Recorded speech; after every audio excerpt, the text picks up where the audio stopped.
Hi, this is Carlos Cavazzo, and you're banging your head with Maximum Threshold. Automatic defense procedures initiated. What we've got here is maximum voltage, maximum power, maximum carnage. This is Maximum Threshold. Call the show at 440-709-4977. Maximum Threshold.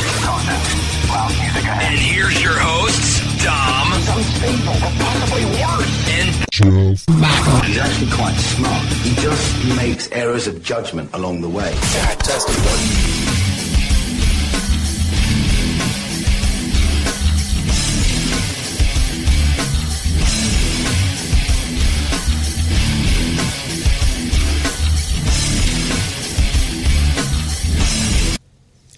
Hey, what's going on out there, everybody? This is episode 380 of the Maximum Threshold Radio Show. Coming at you super live. We're live tonight, again, in Gary, Indiana. And you know what goes on in Gary, Indiana. I'm not sure if it's still a murder capital of the world, but I know that it's pretty damn bad still, so. Yeah, so what's going on out there? Oh, man. Got a cool show lined up for you tonight. Lined up tonight, we got Bob Nalbandian. He's coming on, and we're going to be talking about the Inside Metal, the movie that's coming out here pretty soon. Or it's playing out in some places. This is the pioneers of hard rock and metal. So it's going to be cool, man. It's pretty sweet, man. This is a take on like on an LA music scene. So we're going to have one of the experts who can really knows all about this whole project, the whole movie and everything, who was a director and a producer of it. Going to be on here in a little bit, so it'll be cool, man. I got to check out the movie, and man, it was really good, man. So when it comes out, I hope everybody gets a chance to really dig in and check it out, man. It's some really good stuff there, especially if you like Van Halen and the early bands. This is great, man. It's perfect, right up your alley. So that's what we got going on, and who knows what's else is going to happen here in the show. So if you want to call into the show, you can call in here at 440-709-4977. Once again, that call-in number is 440-709-4977. We started off the show with some brand new Hammerfall with Taint Metal. Well, they like to call it Tainted Metal, but Jeff and I want to call it Taint Metal. That's some brand new stuff. And if you're listening to us while we're live, you get to hear the music. If not, you're just hearing us talk about it. And then that's just because of licensing and stuff like that. You can't really put that kind of stuff on recorded stuff and put it on for iTunes. Man, it's just the way it is, man. But I want to thank Spotify for picking us up. That's pretty cool. We got a Maximum Threshold channel on there. If you're into just hard rock and like early 80s, not early 80s, but 80s hair metal and stuff like that, man, it's a cool station. There's a lot of good stuff on there on Spotify. Just do a search for Maximum Threshold and find our station, subscribe to it, and just tune in. You're not going to hear any of our shows on there, but it's just good music that's going to be on there. So it's cool. Maybe you're just cruising around and you want to listen to something that's pretty good. Check that out. But if you want to listen to Maximum Threshold Radio itself, you can get it exclusively. I wouldn't even say it's exclusively. You go to tunein.com and just do a search for Maximum Threshold and you'll find us. We're right there. You know, nobody else is playing what we're playing out there. If they are, they're copying off us. And you get the opportunity to hear a lot of our old interviews that we've done over the years.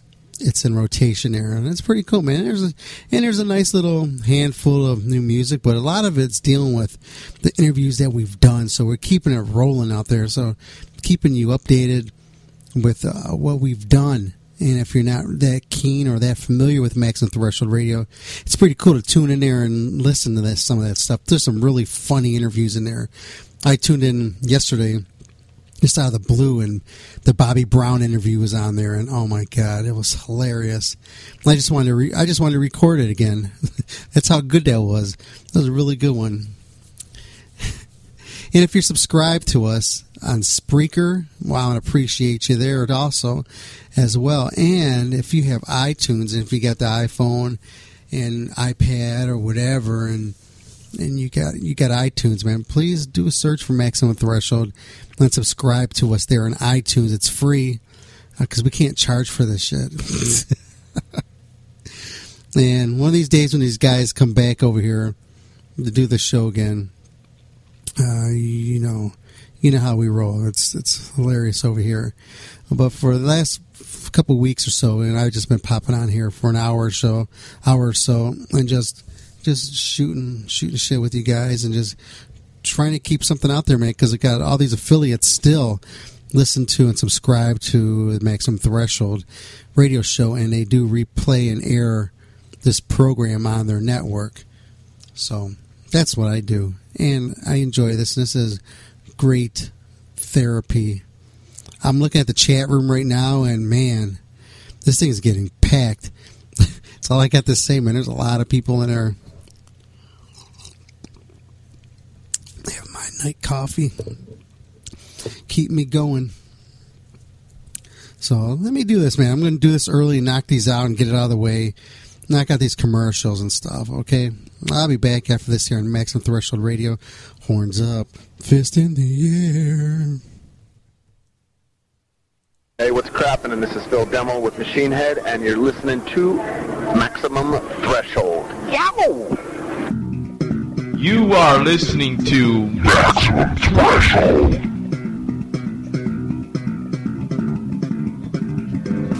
Phone lines are open. Call now, 440-709-4977. Once again, that number is 440-709-4977.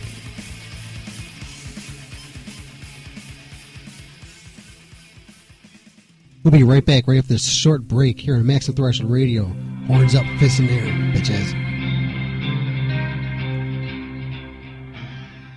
Everybody knows that tattoos are all the rage, and you want to be cool and get a tattoo, but you're not really cool until you got the gear too. So the newest gear, the coolest gear, the hottest gear is United Tattoo Brotherhood, because only people... Coolest tats got them? No, only people with tattoos accept everybody. Not everybody accepts everybody with tattoos, and it is a brotherhood. Yes, it is. We're all family. And these are available only at utb13.com or at Gen X in Willoughby, Ohio. And you go on there, you can get hoodies, t-shirts, women's shirts, and soon you'll be able to get some hats. Sweet. And they're a new sponsor of ours, and check it out. I think they're really big. utb13.com. Those are the letters. utb13.com. It's United Tattoo Brotherhood. Yes. Join the family.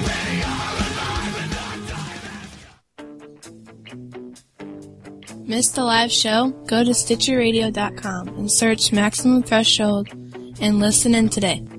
That's Maximum Threshold and Stitcher Radio, a match made in heaven.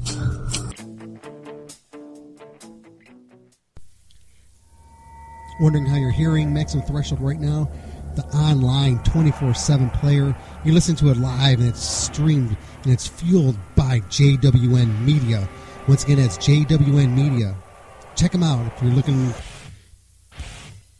JWN Media has reasonable prices for shoutcast feeds. So if you have yourself a show and you want to get on the air, you can do so. If you have your music, you want to play it on your website 24/7, you can do that at JWN Media. They'll take care of all your online needs. Once again, it's jwnmedia.com. Tell me you heard about this through MaximumThreshold.net.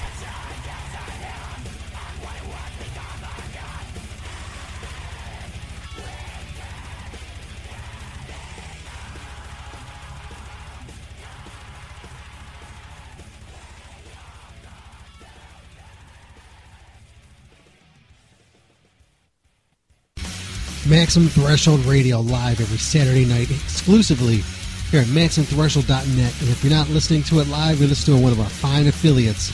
Thanks for listening to Maximum Threshold Radio Show and the Maximum Threshold Radio Network. Have a smartphone, iPod, iPad, or even Roku? Grab the app, tune in, and search Maximum Threshold and hear the show live directly from your device.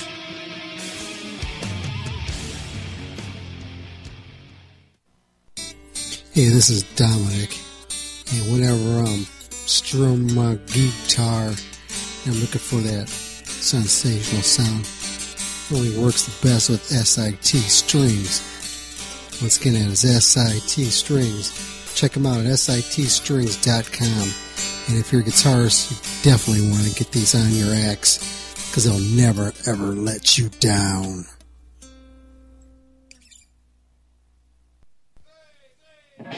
Want to text the show? You can text 24 hours a day.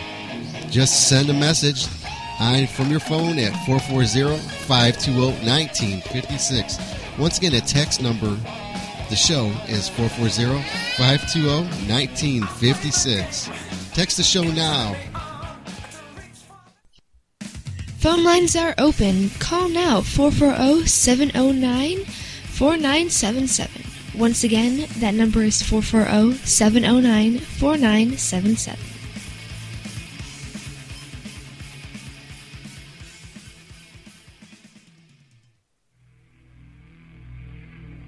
From your good friends at Maximum Threshold, we'd like to inform you that beauty's only skin deep. Unless your dog's ugly and then you're nasty from the inside out.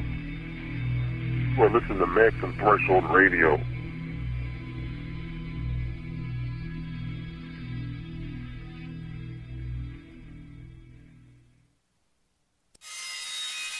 It's contest time. Email Dom at MaximumThreshold.net and in the subject put in contest. You will be notified today if you are the winner. You must be a registered member.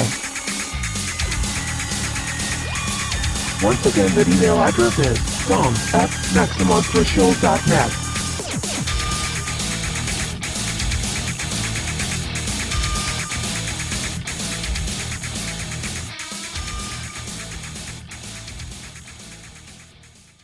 My name is Brittany Page. I'm from Cobra and the Lotus, and this is Maximum Threshold.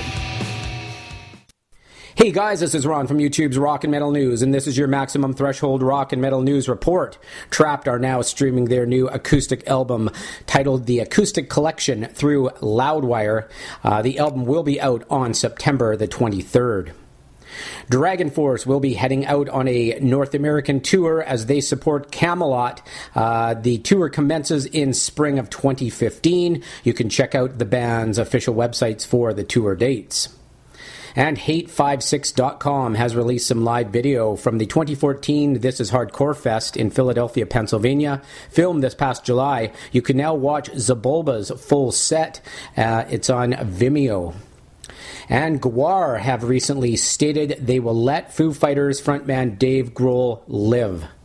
Dave recently did a tribute to late Gwar frontman Dave Odorous Urungus Brocky, and Jizmak Dagusha released a video on YouTube stating they are sparing Grohl's life, so you can check that out.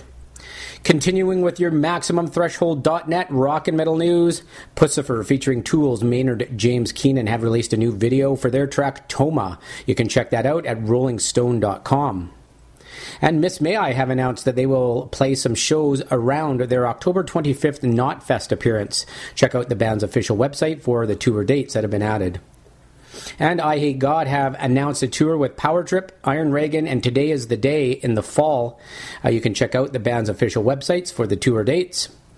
And finally, Amon Amarth have released their new music video for the track Deceiver of the Gods, which includes some video from the film Northman, a Viking saga. Johan Haig has a supporting role as Valley in the film. Check out the video at bloody-disgusting.com or on YouTube. This is Ron from YouTube's Rock and Metal News with a Z, and this has been your Maximum Threshold Rock and Metal News Report. Thanks for tuning in.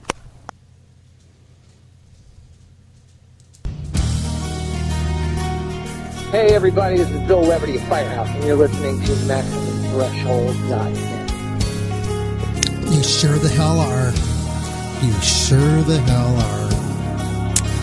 are. Okay, hey, I got a quick interview I'm going to knock out here real quick before Bob comes on. And this is something I caught up with Greg Harris. And you're wondering who he is? He is the director of the Rock and Roll Hall of Fame. So let me knock this out here real quick. So I talked to Greg, and we talked about getting this on. And last week we couldn't do it because we had to play some music. Here you go. This is Greg Harris from the Rock and Roll Hall of Fame, the director. So we got the ins. This is Dominic at Maximum Threshold Radio, and I have before me Greg Harris, the President and CEO of the Rock and Roll Hall of Fame and Museum. That's right.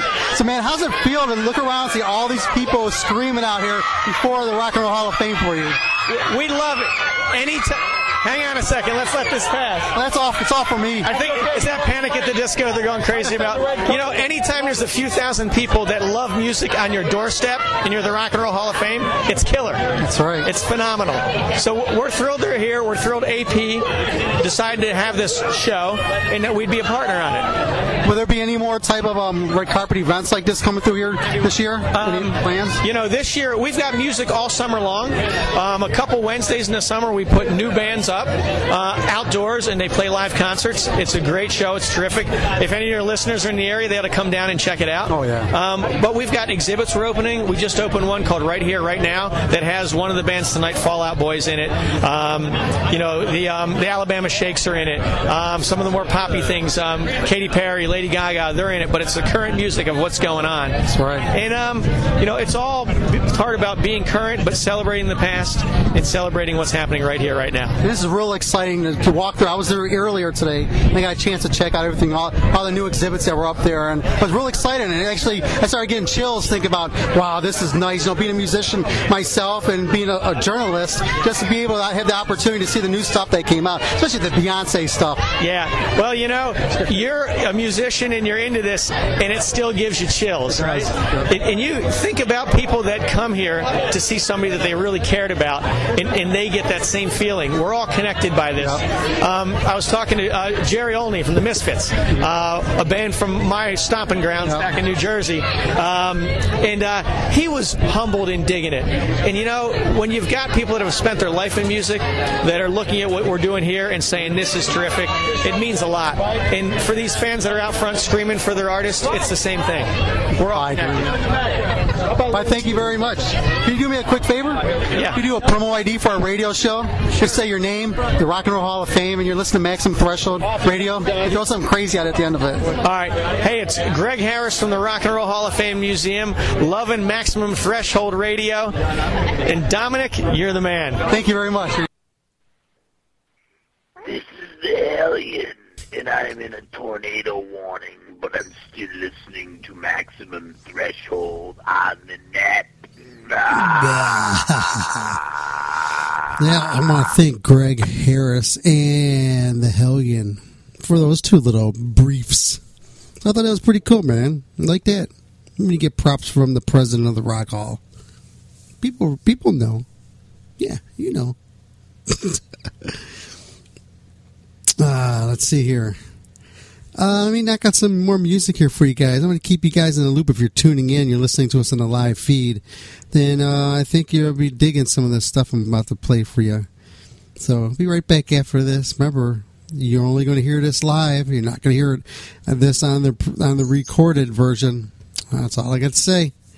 Here you go, man. Here's a little flashback for you guys. Maximum Threshold, you are on the air. Yo, Dom, what's up, dude? What's going on, Bob? How are you, man? Oh, great, man. I was playing some Triumph. I haven't heard any... Dude, I love that song. Alex Forces, my that's God. one of my favorite Triumph songs. You Mine don't too. hear those dynamics in metal anymore. Nope. Mm-mm. That is like some of the heaviest when the guitars come in and it mid-break in that song. Fucking amazing song. If you go back and listen to some of their older stuff, like Rock and Roll Machine, they got some great stuff on their early stuff, too. Absolutely, man. So what's shaking, man? Well, dude, I just put out the, finished up the first title of the Inside Metal series, the Pioneers of L.A. Hard Rock and Metal. And I believe you just got an advanced copy of that. Yes. We sent out a few advanced copies to various cool press people like yourself. Nice, thank you. Radio and press people. So we're just riding this hard, and we're going to be doing a theatrical screening in November. We've been working with Bob Chiappardi from Concrete Marketing as far as doing a fan-backed crowd funding campaign that he put together for us to help raise some funds to get it in the theaters. We're working with Doug Cluthy from DRK Production, who does the theatrical. He did the theatrical for a lot of Sam Dunn's movies, a lot of the great rock documentaries. I believe he's doing the upcoming Guns N' Roses 3D movies. Oh, that'd be cool.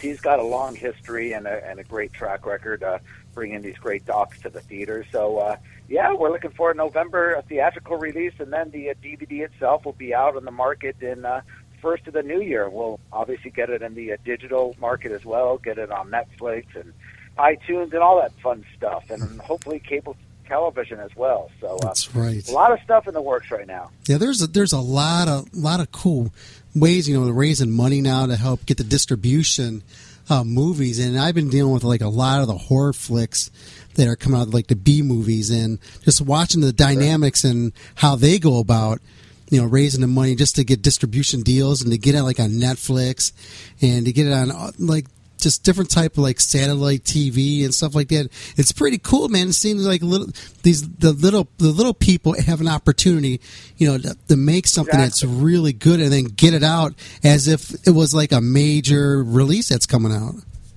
Yeah, and not even really the little people. A lot of the major companies are doing this. I mean, you mentioned horror movies. A lot of the horror movies are funding it this way. On the fan back page, you'll see that Rob Zombie is doing a fundraiser, and I believe he's got well over $300,000. And some might think, well, Rob Zombie, what does he need the money for? He must have a ton of money, but it's a whole different ballgame. And there's a lot of skepticism about that. And to be honest, I understand it. I was a little bit skeptical about asking for money up front, but it's a whole different ballgame now when it comes to the not just the music business, but the movie business. You don't have the big companies giving the big advances and giving funding these companies to shoot a proper movie. So what they do is go to their fans, and really what they offer, or at least what we offer. I mean, I guess it depends on some of the crowdfunding campaigns, but I think all in all they're pretty. It's basically. You get something in return. The fans pay in advance, and then for what we're offering some great limited edition merchandise. So you got Metal Rock baseball caps and T-shirts, Inside Metal, and all sorts of stuff, signed DVDs and all that kind of stuff. So we are offering stuff in return, and it's basically the fans are a part of it, and for us to get in the theaters, it's an expensive venture. I mean, I know alone just by booking the theaters, we did a couple of theater screenings back in June of the very rough edit, just for all the artists involved and stuff, and at least in LA, it could cost up to a couple $1,000 or more if you do it in a nicer theater. But just for a medium-sized theater to rent out for the day, and of course, this is a 2-volume movie. It's a 2 DVD set, which it runs about 3 hours. So if you're planning on doing 100 cities, that's easily. A couple $100,000 it could go up to. So obviously the more money we raise, the more cities we'll be able to hit, and the better promotion and marketing we'll be able to do. So all the money that we do raise in our fan back campaign is going to go into the theatrical release, and offer it back to the fans, make it special. We want this. We think this movie deserves a big screen release, and to be out there and to get it in as many cities as possible. And I'm very confident about this movie, and I think the people out there will love it, and they've already shown that they want to see it. I mean, we've got fans from all over. emailing me left and right. When is the movie coming to my city? So hopefully it'll get there soon. We'll be announcing the theater dates real soon. Yeah, I remember last year when you were putting the word out there that you want to put this together and stuff, and I was like, yeah, this is going to be really cool, because I know that you have such a strong history in LA metal, and you just go back so far that you have to have been able to compile so much information and just so many contacts and just people saying, hey, this is a great idea, let's do this, man, we're on your side. Yeah, it's been a real fun project for me, and I really got to thank Joe Floyd, the co-producer, who initially really got me involved. He had the Warren Croyle, the executive producer from Metal Rock Films, had the idea to do it, and I had known Joe in the past, and he got me involved. He said, hey, we need a director, and we got together, Joe, myself, and Warren, and had a couple phone conversations, and we all kind of thought the same of how we wanted to approach this. We wanted to make something that gave the LA metal scene legitimacy, because especially in that era before the whole, what they call the hair metal scene became overabundant in the late 80s. And that's why, incidentally, we're kind of stopping this series at 86. Yeah. Because the latter part has been told, and it's not the scene I was totally into or behind. But back in the early 80s and the late 70s in particular, there was so much integrity on the LA scene. It was about the musicianship. Yeah. It was way more the musicianship over the image, and then it kind of got reversed in the late 80s. But, the bands were amazing back then, and they were selling out, packing in the Starwood, the Country Club, the Whiskey. They were doing 2-3 nights at the Starwood and the Whiskey in a row. We're talking, 600-700 people a night. And these are unsigned bands, local bands, and the scene, you haven't seen that on the scene in over 2 decades, that much of a demand for especially local unsigned rock metal bands playing original music, drawing those kind of numbers, and it's a scene that's been lost, and hopefully it's a little bit of history, and people, especially the younger generation, that I didn't quite grow up in that generation. I was, more, 80 and onward, I started going to the club. So for me, I learned a lot doing this documentary as well. So it's a good history lesson for people. I happen, I lived in San Diego from like 86 to 91. And I got to catch the ending part of all the, the good metal stuff out there and up in L.A. and San Diego. So that was pretty cool. So I actually have a nice touch of, and, I was able to see part of that. And then, coming back to Cleveland here. And, era, that was good stuff, man. Because, you think about it in the 80s, mid 80s, you can go into a club and they'd have like amateur night. I'll give you an example of what I did. I was actually in this club, I think it was called Rio's or something like that in San Diego, and I was up there, it was amateur night, I was up there playing my guitar, I was in the Navy, and I was like, what the hell, I get up there. I thought you were at a strip club. I thought you were out there stripping for it. No, this is just, they had some bands that were playing there, and they said, anybody want to come up here and play? So I got up there and I was playing my guitar, and I was standing there, and this other guy got up there, and he started playing. The guy was shredding. And I got off. I was like, this guy's really damn good. So I walked off the stage, and we like to thank this guy for coming up here, and this guy just blew me away. So it was the kind of things that you would see, just phenomenal people that were out there playing, and it was just how it was out there, man. It was just the musicians were everywhere. Yeah, well, absolutely. I say that the scene changed in the latter 80s, and it got to more glam, but it was actually kind of a dichotomy of the incredibly talented guitar players, because you remember that was the era of Yngwie Malmsteen in the late 70s. It was the Van Halen era, and then when Yngwie hit and he came over to LA and played with Steeler, and then that caught on. You had Racer X and bands like that, who we actually interview in the second installment, which is going to be called the LA Metal Scene Explodes. And that'll cover more from like 82 to 86. But that era, you had the real glammy bands, the Poisons, Warrants, and all that. And then you had these incredible guitar shredders.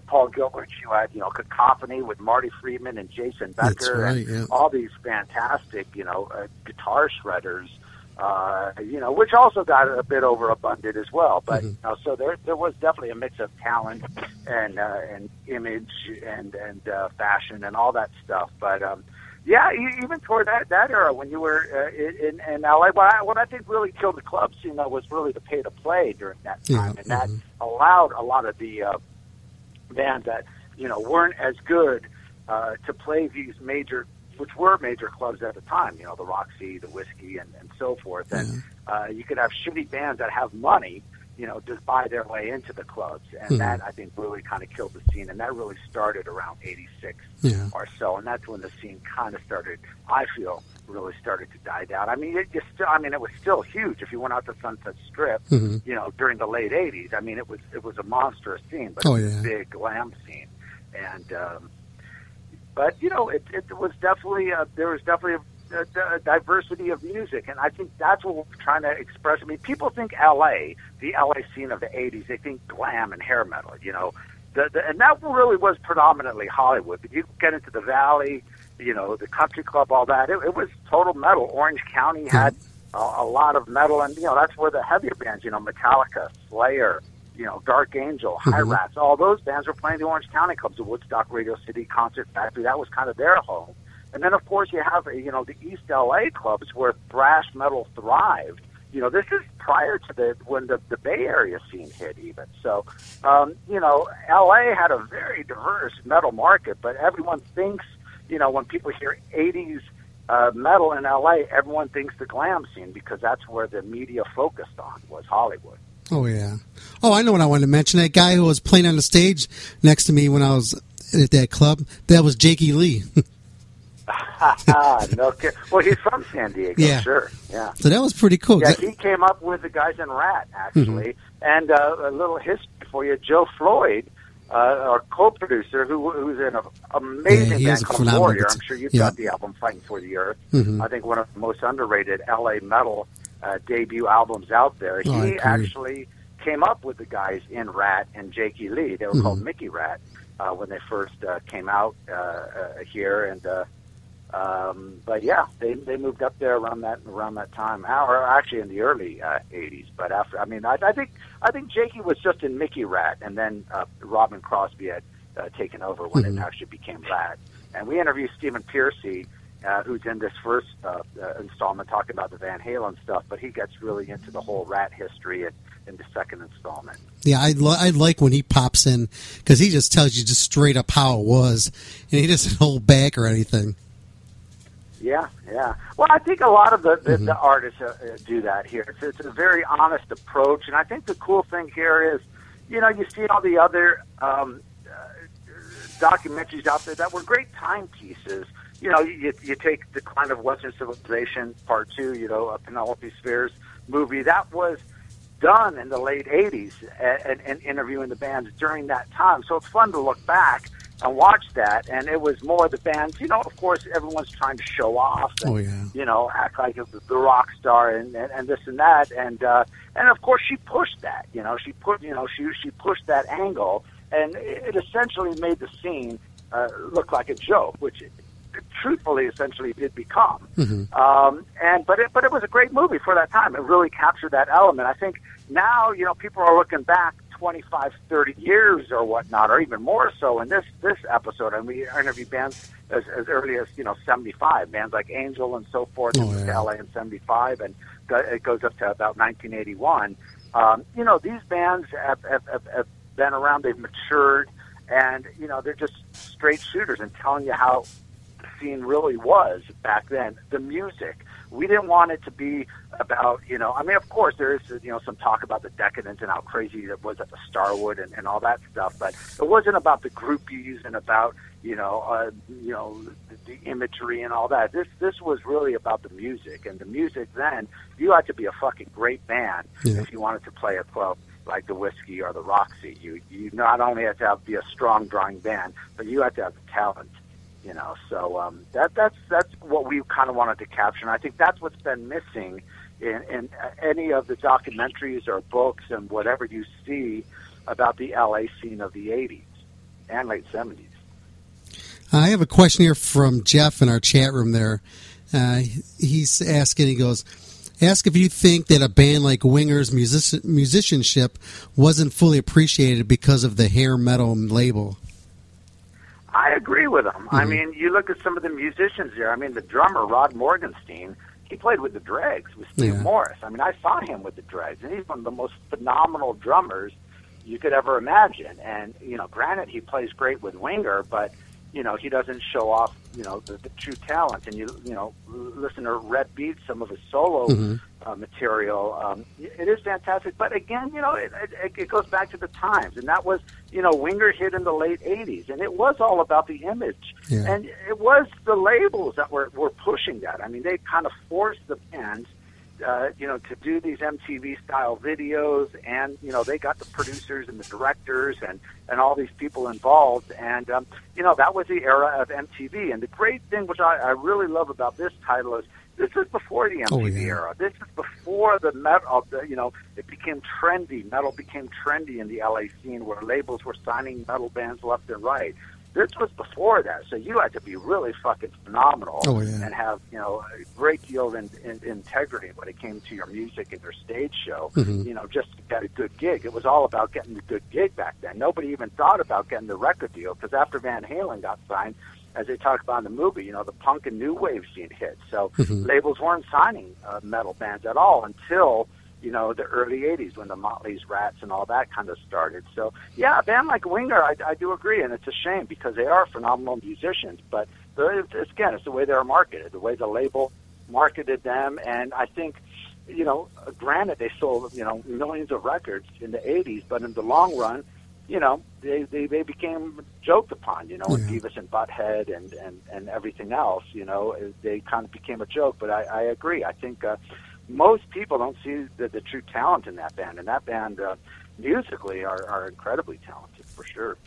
What were the bands like say like Snow and A La Carte and those bands like that? When Van Halen got signed, was there like any animosity between them and with Van Halen? Well, yeah, absolutely. I think even more so before Van Halen got signed. I mean, there's actually a great story, which I would have loved to include in the movie, but it was just such a long story.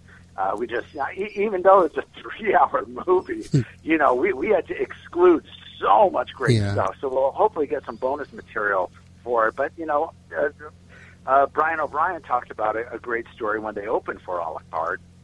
And I mean, when A La Carte was supposed to open for Van Halen, and I won't get into the whole story, but it's basically, you know, they came in with the attitude, you know, here's our chance to blow away Van Halen. I think Van Halen had just got signed, and so they weren't really caring about, you know, drawing or this and that, and A La Carte saying, yeah, let's fucking blow them away, because it was, you know, Orange County was A La Carte territory. Of course, Pasadena was Van Halen territory, Pasadena and L.A., and this was like, I think, at the, you know, by LAX, and, you know, A La Carte planned on going right before Van Halen, and last minute, you know, Van Halen saw all the equipment that they brought in, so Van Halen talked to the promoters, and the promoters go to A La Carte and said, hey, by the way, you guys are going on after Van Halen. So Van Halen ended up playing like a 2-hour set, does all these encores and stuff, and then, you know, by the time A La Carte goes on, it's like 1 a.m. And so, yeah, there was a lot of that kind of stuff going around. And, you know, everyone, after Van Halen got signed, everyone was hot on the heels of, you know, getting signed. And again, that was when punk and new wave hit. But there was a huge competition, but, you know, it was sort of a friendly competition, but it was a, you know, you had to compete to get the good shows. So it was like, you know, we're going to blow this band away. It was all about, but that's what kept the band so great and so working so hard. You don't have that anymore in the music. Like I said, you could just buy your way onto the bills. Back in that day, if you wanted to get top billing, you had to blow the band away. You had to show that you're better than them. You know, win their fans over. You could draw those people in there. You know, just healthy competition. Absolutely. Yeah, that's crazy, man. Just you could just tell when you're watching this movie and you see O'Brien just talking about it, you could just see that he was just still had that pissed off attitude about the stuff that happened back then. the great thing about these guys is they got such a great memory of that era, and which is great because we're talking like 30 years ago, over 30 years ago. So, and I'm surprised to hear that you were such a huge Legs Diamond fan. Oh, how much of an impact they made on you, and you weren't even from LA. That's right. And again, bands like Legs Diamond, they were signed before Van Halen, and as Roger says in the movie, they were out touring with Kiss and Ted Nugent and stuff in the late 70s. And, that was, again, a band that never really got the success they deserved. They had, I think, 2 or 3 major record label releases on Mercury, I believe. Yeah. But those two that were really popular were really good, but they did show a lot of different dynamics of the music that was out at that time. Like, you could listen to their one record, with Diamond is a Hard Rock. You listen to that record, you could hear the Ted Nugent styles in there. You could hear, like, sort of like a Rush kind of thing, and you hear Aerosmith in there. You hear all these different vibes, and with the keyboards in there, just mixing with it. Everything was different. It wasn't like one straight sound that you would get out of it. It would take you to like a full circle of what's going on at that time. Well, that's what I love about the 70s rock releases. It was before the formulated music. Before, just after that time, that was when FM radio hit big with the Styx and the REO Speedwagon Foreigner and all those kind of bands where the songs became quite a lot of these other great bands. Foreigner had some great songs, but they were very formulated for radio. Prior to that, progressive rock was huge. Bands like Rush, Yes, Genesis. You could write a 9-10 minute song, ELP.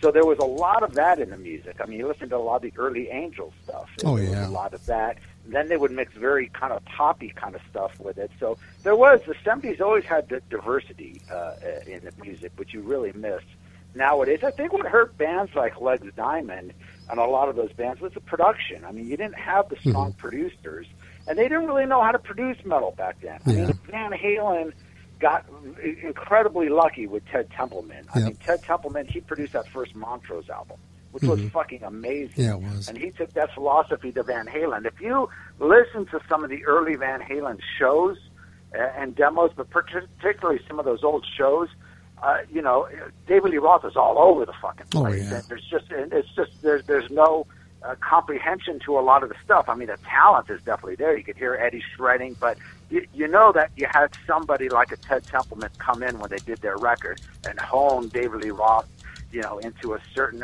you're going way overboard here. Do the scream here, do it there. And, same with Eddie. And that album, the production, I think that's where a lot of these other bands had the flaws.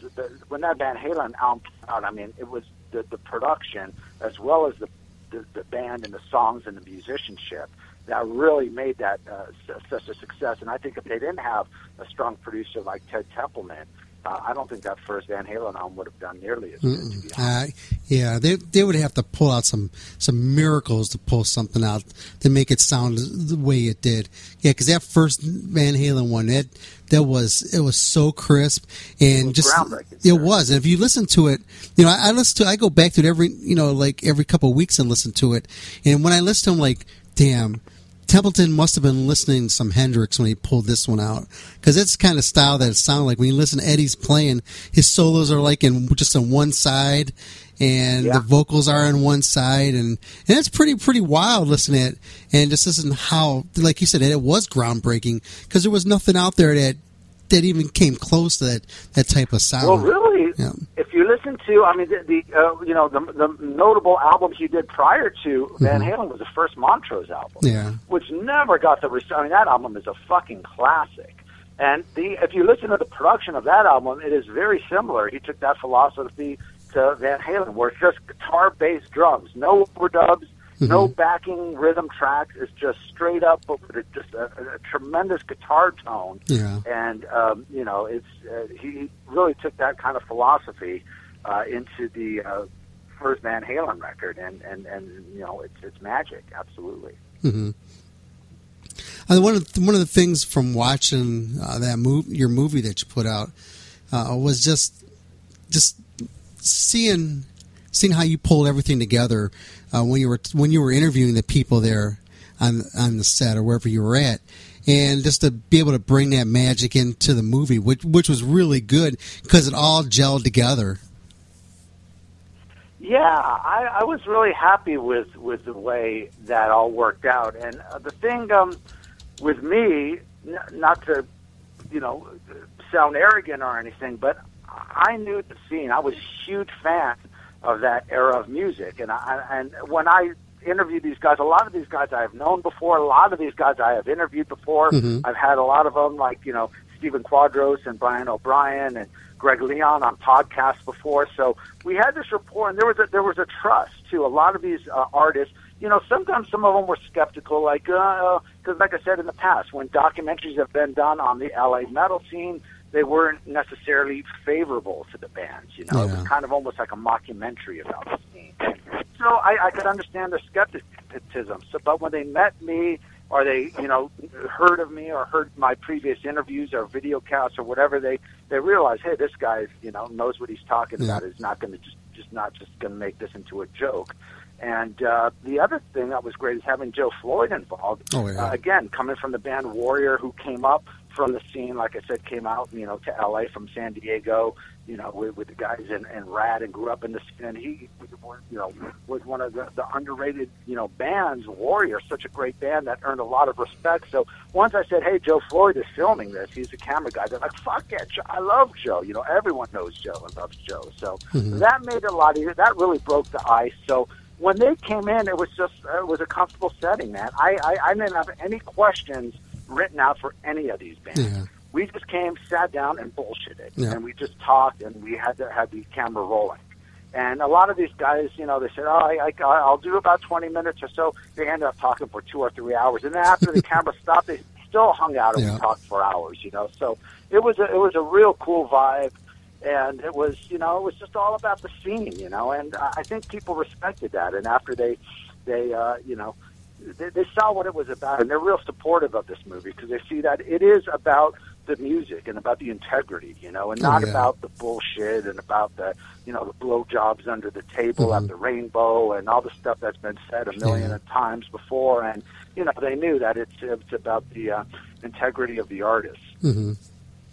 Now, couple of things I think would be good for like a drinking game with that. Every time they mention the word Coke in there, do a shot. What about Quaaludes? Yeah, that's another good one in there. I think you'll be drunk in the first 10 minutes. After that. when Quaaludes was a drug of choice back then. When Don Dokken starts talking, that really people. If you're going to play that game, you pre-prepare to get shit faced. Yeah. Don Dokken was great in that. He said some great quotes, and there is some great, some great humor in it, and some great stories about the true decadence. Because obviously there was. I mean, more so really than the '80s. If you lived in that era, the late '70s, and into 80, 81, that was the era of Coke. I mean, a lot of people say the Starwood, that was like the rock and roll heavy metal version of Studio 54 in LA, where it was, a lot of celebs, Gene Simmons, all those guys hung out at the Starwood. Everyone was there, and there was, Zeppelin, when they were in town, all the bands came out there, and it was, and then even previously, Rodney's English Disco back in the early 70s with the glam rock haven with, all the young groupies and shit. So there's definitely that in this movie, about the decadence and about the real crazy shit, because we're talking. You got the 80s crazy shit, but you got the 70s crazy shit, which is just fucking, it's just like, there's like no rule book, It's just like anything goes kind of thing, It was when the rock gods like Zeppelin ruled LA, and it was like, they were the gods, and it was just, there were no rules back then, so to speak. So there was definitely some crazy decadence, some crazy stories, but and again, it all came back to the music, and and that was the bottom line. It was about being as good as you could be, and it was about being the live show, and about blowing your competition away and being kings of the LA scene, and I think the movie really portrays that. Yeah, it did.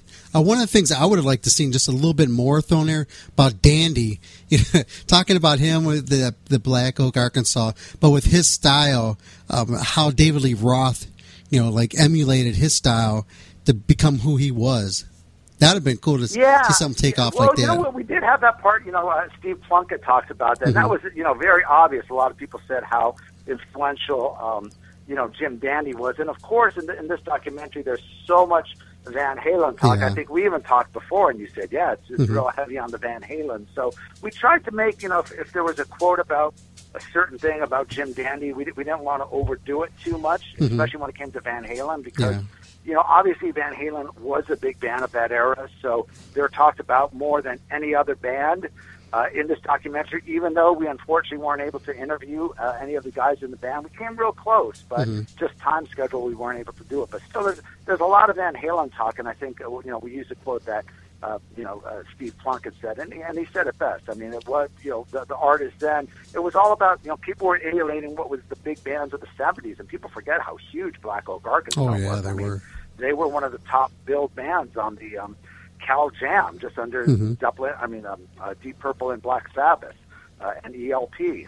They were like a huge band of that era, and Jim Dandy was the rock star. If you look at him, I mean, he had kind of the fucked up teeth and whatever, but he was David Lee Roth. He moved, David Lee Roth took totally after him, the way he moved and his little raps in between. Not only David Lee Roth, you listen to some of Axl Rose's stuff.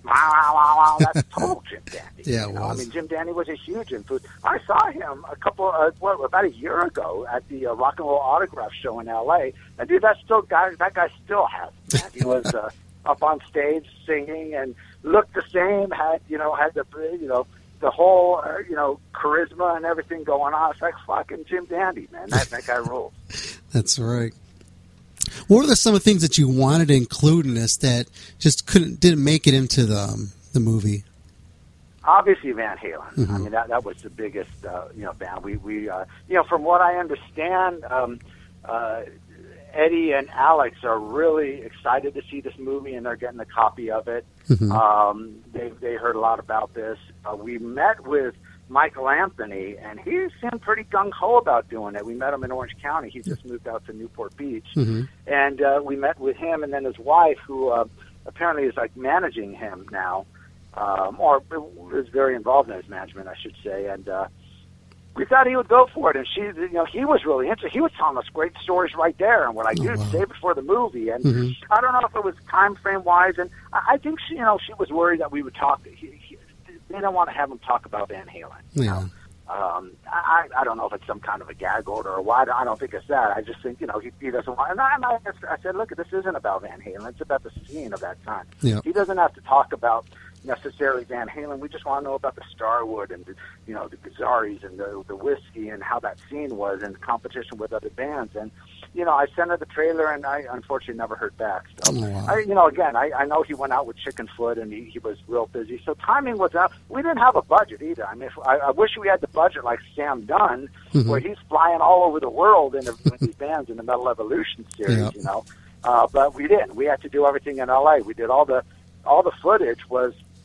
I would say about 80% of it was filmed at Joe's studio. We just did different locations in the studio, on the patio, in the studio, in different areas, so it made it look like a lot of different locations. And then we did a few in Vegas, a couple in my apartment, and we did the large footage in San Francisco at the Metallica HQ. So, we did what, we made it happen with the budget we had. And, I'm sorry, I'm always going off on a tangent, but that's your question. Yeah, Van Halen, the Runaways would have been great to get, and we were hoping to get them.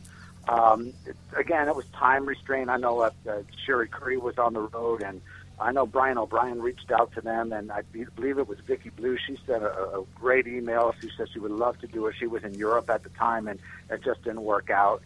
And Lita Ford was on the road.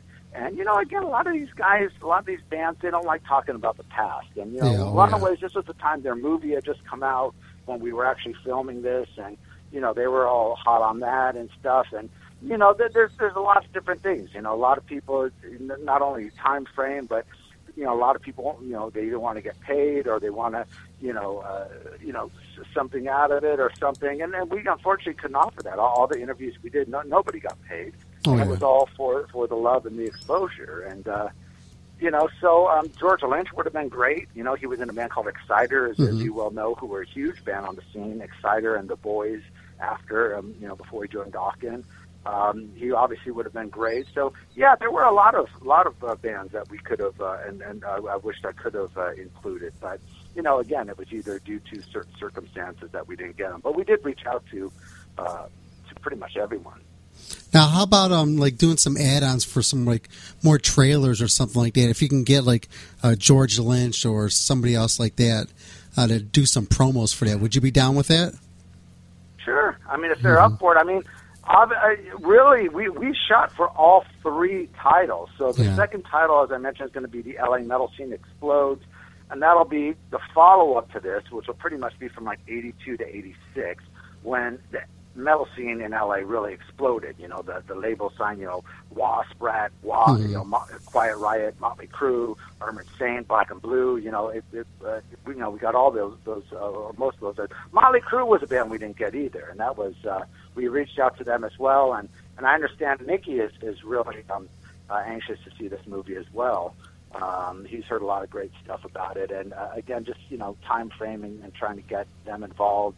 But Nicky was in a band called London, as you well know. Oh, yeah. It would have been great to get him. We were able to get some great audio quotes from Lizzie Gray for the movie. Mm-hmm. And then going back to the third title is going to be The Rise of LA Thrash Metal. Mm-hmm. And that's that'd be good. A great documentary, I feel, because there were so many great thrash bands in LA that really didn't get the respect or notoriety they deserved because the focus again was on the Bay Area. But most of the bands, the thrash originated in LA. I mean, Metallica, obviously, Slayer, Megadeth.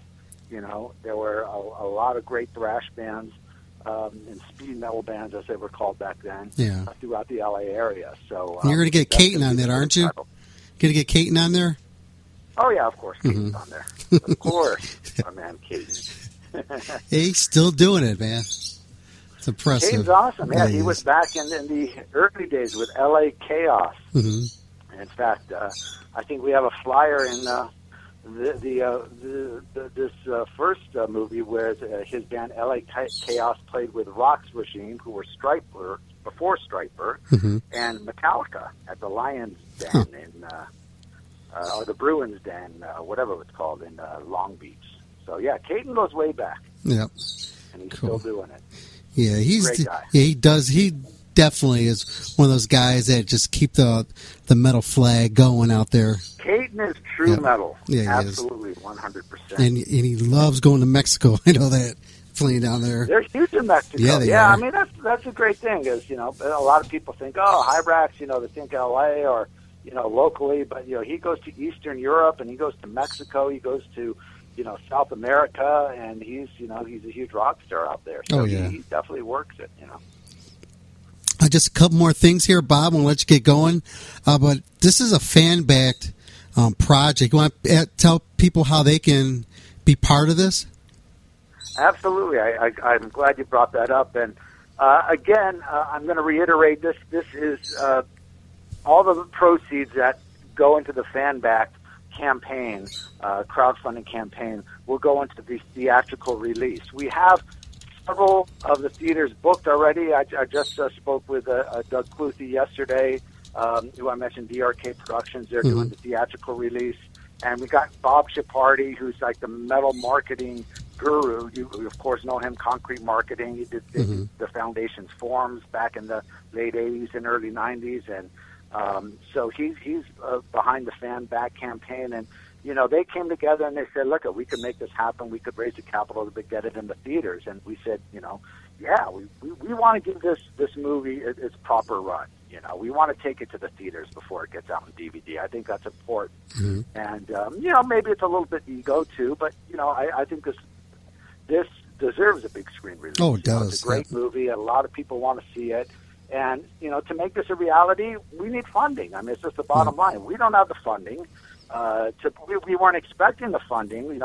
Warren Croyle, we were going to put it on DVD and then go straight to cable and this and that. So, Doug Cluthy came out to the June screening, the rough screening. He fucking loved the movie. He presented this to us, and we're like, fuck yeah, let's do it. So, yeah, if you got, we could really use your help. I mean, even if it's 20, 30, 40 bucks, we got some great merchandise that you'll get in return. The website is metalrockfilms.com. Again, metalrockfilms.com. And contribute what you can, and you will get some great merchandise and be helping out a great cause and to bringing this movie to the theaters. And again, the more money we raise, the more cities we'll be able to hit. And if we do, the goal is $100,000. Whether or not we reach that goal is another question. But we're going to, try to get as much as we can. The more money we do get, the more special we could offer it.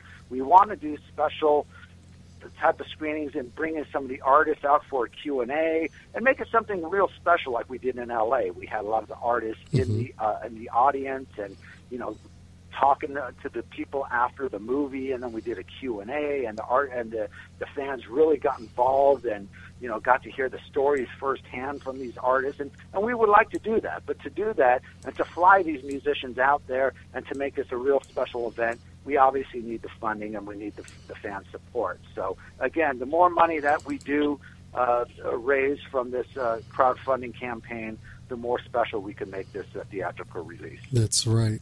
Have you thought about, because there's another organization out there called TUG. Are you familiar with that?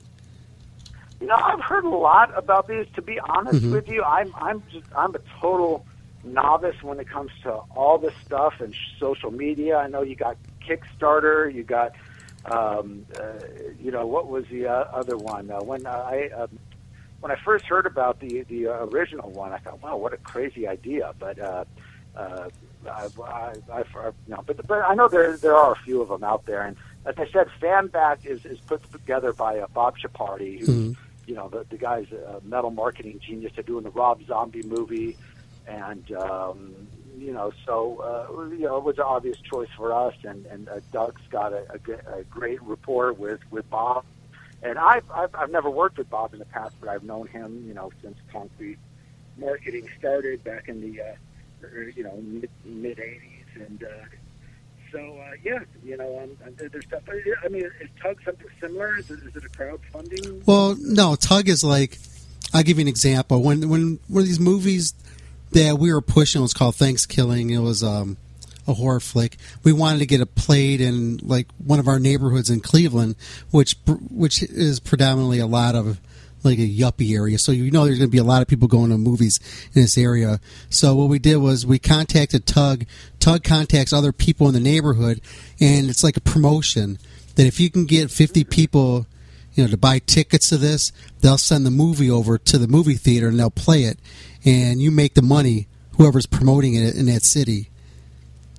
So we made made a few $100s just by getting this movie played. Now you can do this with TUG. You can get any movie and play it in any movie theater that you want, and just as long as people show up there, you can make money on it. So I think this may work in some of the smaller areas that you could hit up where people are like, hey man, I really want to help out, and try to get in a movie theater in my area here, but we know that you're not going to be able to do it there. So you can kind of get more people to be more hands-on and feel like they're a part of this.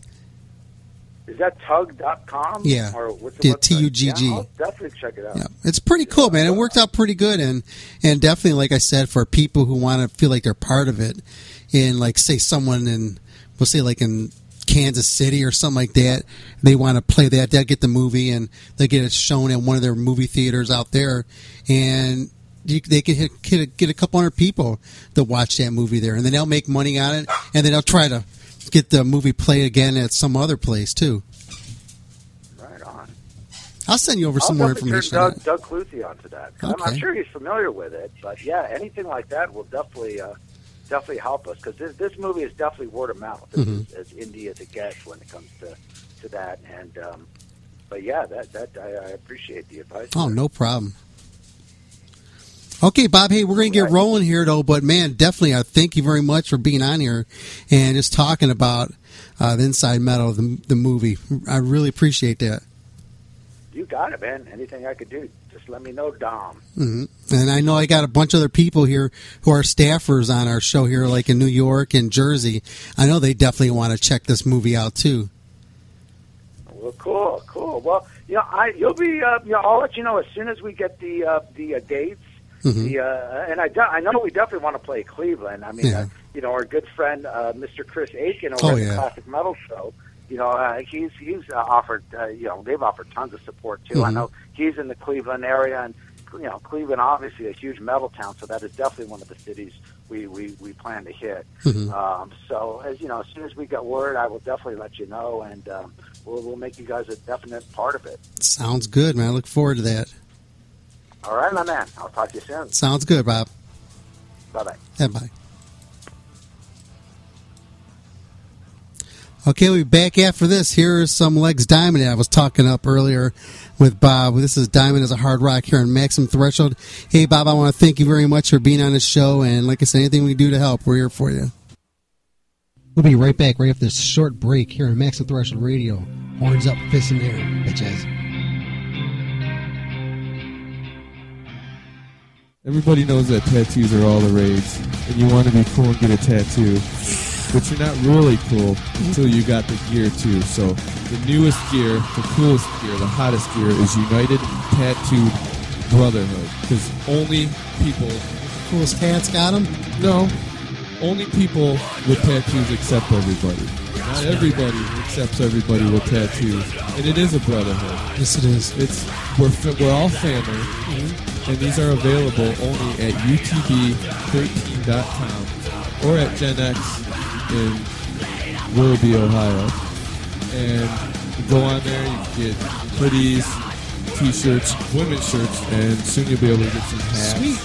And they're a new sponsor of ours, and check it out. I think they're really dig it. utb13.com. Those are the letters. utb13.com. It's United Tattooed Brotherhood. Yes. Join the family.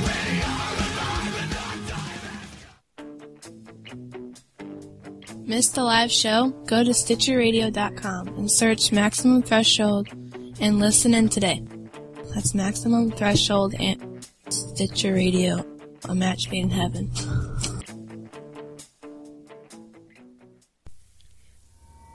Wondering how you're hearing Maximum Threshold right now? The online 24/7 player. You listen to it live and it's streamed and it's fueled by JWN Media. Once again, it's JWN Media. Check them out if you're looking. JWN Media has reasonable prices for shoutcast feeds. So if you have yourself a show and you want to get on the air, you can do so. If you have your music, you want to play it on your website 24/7, you can do that at JWN Media. They'll take care of all your online needs. Once again, it's jwnmedia.com. Tell me you heard about this through MaximumThreshold.net.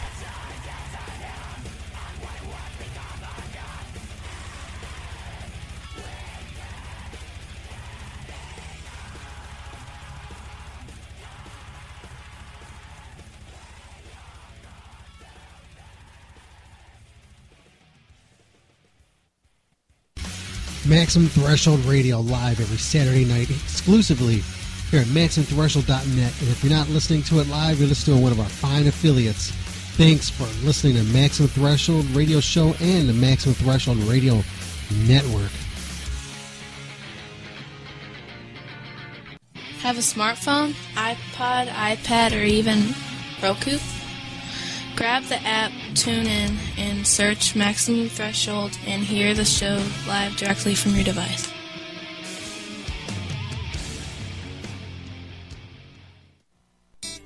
Hey, this is Dominic, and whenever I'm strumming my guitar, I'm looking for that sensational sound. It only works the best with SIT strings.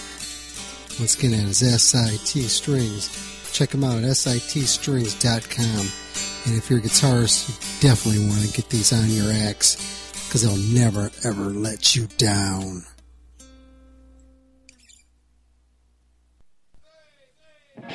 Want to text the show? You can text 24 hours a day. Just send a message from your phone at 440-520-1956. Once again, a text number, the show is 440-520-1956. Text the show now. Phone lines are open. Call now, 440-709-4977. Once again, that number is 440-709-4977.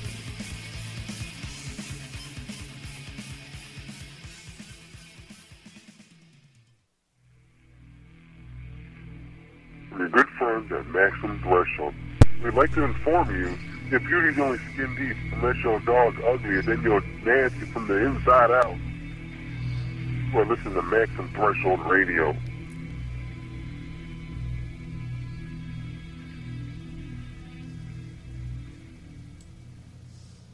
This is Dominic at Maximum Threshold Radio, and I have before me. This is Brandon Ward from the Dying to Live charity, and this is Christina Billman, who is our cancer warrior for the day. We are a charity that does VIP experiences for those that are battling cancer. We provide people joy, inspiration, and hope during their battle, and Christina is one of those badass chicks who's stepping up. All these women always screaming for me over here. Yeah, I have something that really, what I do for my full-time job, I work at a cancer center in bone marrow transplant, so I deal with that all the time. I know how it brings it to your heart, how close it is to you. That's awesome that you do that. Thank you. How do you get the word out there about this, get support from you? The best thing for people to do is to go visit dyingtolive.org. That's DYIN, the number 2, live.org. Or they can visit Fuck Cancer, but that's FXCK, cancer.org. Sounds good, man. Thank you very much. Thank you. Whoever it is, let's go. Let's go. So I was coming across some friends on my Facebook page, and I thought, wow, this would be a cool place to call. You know, because why not? So we're going to call Subway in West Hollywood. So good. They have no idea. Michael's going to ask them about the crazy people that they see walking out of the store. It's a real live call. You can turn the music down? It's not a prank call either. Tell them we're live on the radio in Cleveland. Can I help you? Hello? Is this Subway, how can I help you? Subway? Hi, how are you? We have a couple questions for you. And then we want to place an order. What's your most popular item there? Excuse me? What's your most popular item today? Is your tuna fresh? Oh, tuna, yeah, it's kind of fresh. It's really fresh. We actually made it, like a couple hours ago, and then we always do, Special main sauce? Does that come? Is that like where do you get the tuna from? That's we're curious. Where did we get tuna? Yes, where does it come from? Come from Roma. We order every week. Every week we order the tuna, everything we need. Stuff we need on Monday, so it comes on every Tuesday from Roma. Oh, that's cool. The business who, who produce our food. Gotcha. Now you're located in West Hollywood. Yes, we're located in West Hollywood, Sunset to San Vicente. Do you sell a lot of meatballs? Excuse me? Do you sell a lot of meatballs? Meatball? Yeah, we're selling footlongs? meatball. That's one of those $5 footlong, the classic. Yep. $5 footlong meatball. They love it, especially this weather, because it's cold. What are the women? What do they really like to order when they come to? I'm sorry, I can't hear you. What is the special that like during the week when the women come in there? What is some of the main things they like to purchase? Well, actually, they're getting the spicy Italian because that's one of those good sandwiches, and now it's in a special $5. They're getting a $5 spicy Italian almost every in the evening, at night. I'm telling you because I work at night too, and in the morning too.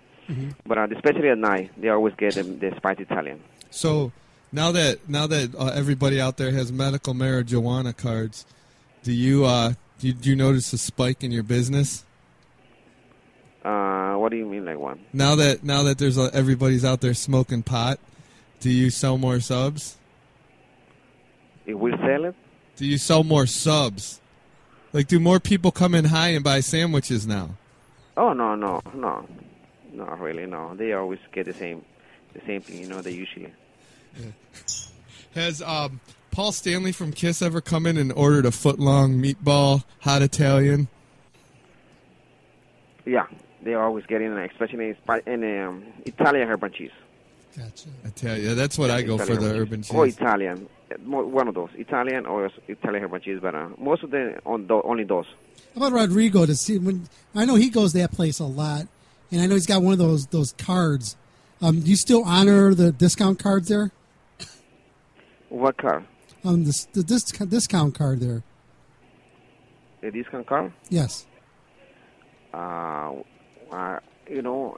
do you mean, like the discount card? Like, I don't get it exactly. Like the Subway Frequent Subber Club. Yeah. Like they used to have those cards where you get a punch every foot long you buy, and then you get a discount or a free sub the next time, or fisting or something. You were talking about specials? Yes. Okay, some store I know that I know that some store they do the point, the points. Mm-hmm. They got a card, but this store, especially this store, we don't. Maybe it's because the owner, I don't know, but we don't do the points. But we still have the special, the every month, like when you buy any full on with the medium drink, you get a chip free. Mm-hmm.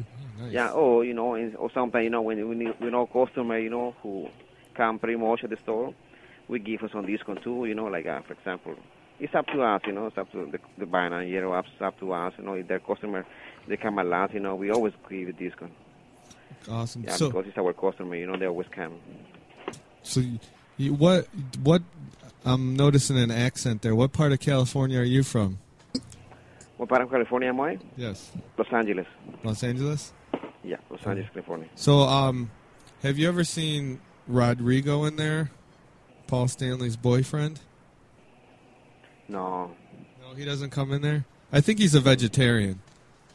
Oh, they got the vegan. Oh, yeah, you guys got the fresh veggies. Yes. Do you ever get mad at the customers and not wash your hands after you use the bathroom?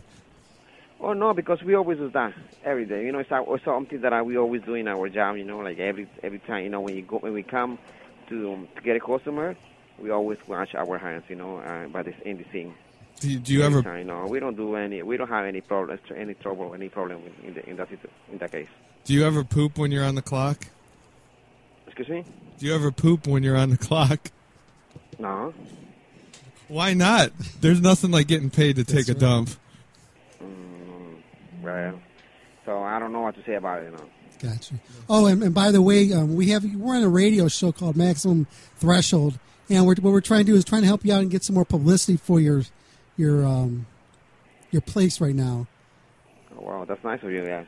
That's good, man. And I noticed that, we became friends on Facebook, and one of the things we wanted to extend our olive branch out to you. Yeah. Yes, and okay, we'd like you to, because we want you to send us some subs to Cleveland.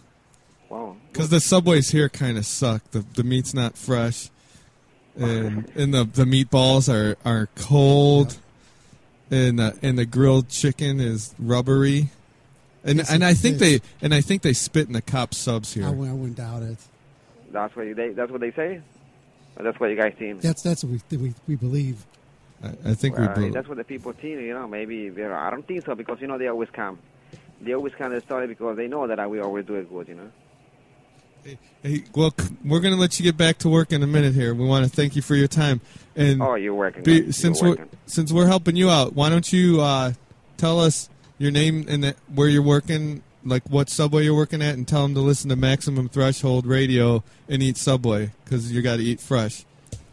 Yeah, this location, is on West Hollywood. The address is 8859 West Sunset Boulevard. My name is Weenie. And then we always do, good food for those people, because it's as its name, as our way it's fresh, We have everything fresh right here for you guys. Can you say your name and say can you say your name and you're listening to Maximum Threshold and then say something about Subway?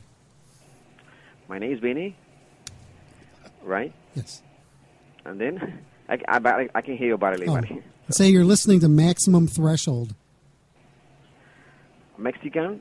Maximum Threshold. I'm sorry. That's all right. Oh, that's right, okay. But anyway, we are answer your question, buddies, and anytime, we're right here for you guys. Thank you very much. Appreciate it. You're welcome. Have a good evening. You too, buddy. Thanks. His name was Weenie. That was good. That was a good interview, too. It was. He was more forthcoming than... Oh, that was a good one. Had to play that one. That one was by request.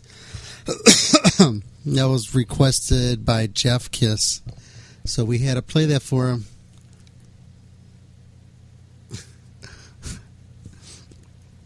So we're going to take another little break here, and then we're going to come back. Hell with that. I want to take a break, but I'm still going to play some music for people that are tuning in live. You can listen to this right now.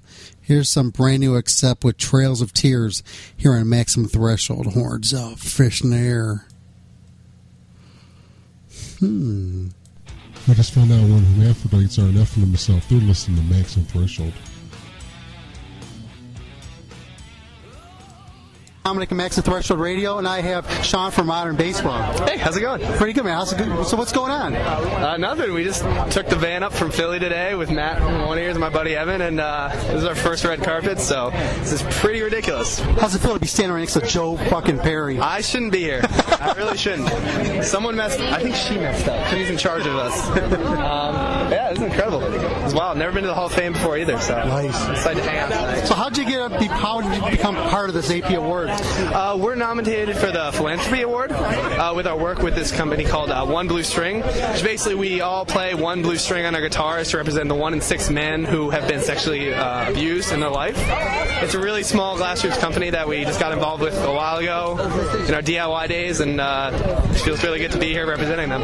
Sounds good. Can you do me a quick favor? Sure. Can you do a promo ID for our radio show? Sure. You say your name, who you're with, and you're listening to Maximum Threshold, and throw something crazy out at the end of it? Hi, it's Sean with Modern Baseball, and you're listening to Maximum Threshold, and I'm sleeping in our van tonight. Sounds good. Hey, and here goes an interview with Stacy Blades. This here is a classic. So check this out. We'll be back in a little bit. It's a good laugh, too. Maximum Threshold radio show ends every Saturday night from 8 to 11 p.m. exclusively at MaximumThreshold.net.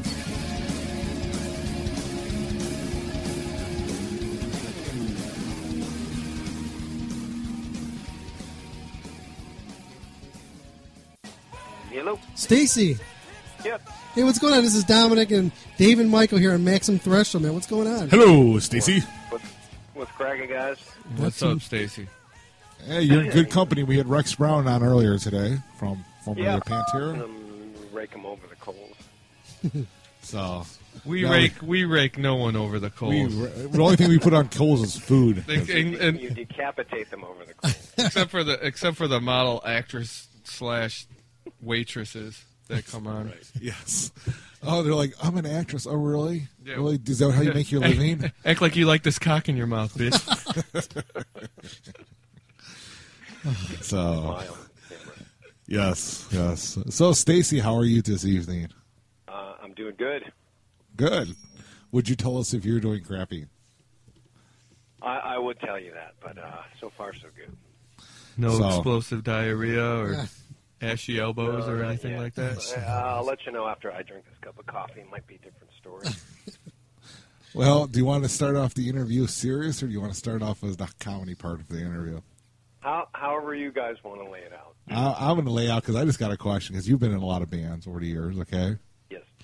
So out of all the bands you've been in, who is the one bandmate you know, a former bandmate, that would have ended up in bed with a tranny and you would not have been shocked? Dude, you totally ruined my question. That was my question now. I don't even ask it anymore because you ask it wrong. Let me ask it. And wouldn't have been aware of that person being a tranny? That's where the question's wrong. Here's how the question goes. Well, let him finish. Wait, I want to hear. Let's go back to the time machine. And not him. I'm asking anybody in the band that would have done it. I like that question better. A post-op passable tranny. Small hands, no Adam's apple, no stubble. Like really hot. Just with a man-made vagina. I can't really answer that, but I can Phil Lewis. Tell you a funny story. Go ahead. I remember the story that Steve Riley used to tell when he was in Wasp, and they were touring in Paris. And so it would have been mid-'80s. And a lot of the tranny hookers there are like just really wet, like you wouldn't know that, that they were a dude. So I guess one of the roadies had picked up this hooker or whatever, a tranny unbeknownst to him, and then he found out it was a dude, and they were like, he was telling the story the next day, and then so they're like, so what did you do? And the guy's like, I let him blow me anyways. He was beautiful. Well, see, we're talking about like man-made vagina, no penis. Oh, okay. Oh, well, you're getting really deep here. Would you bang a post-op tranny? Say it looked like Selma Hayek, like from Desperado days. I don't think I could do it, man. You fucking liar. Or Christina Ricci from Addams Family. or a young Tootie from Facts of Life. Tootie now. How about Natalie? Tootie, yeah, I might have to go with Tootie. Yeah, I think I might have to do that. Thank God you didn't say Mrs. Garrett.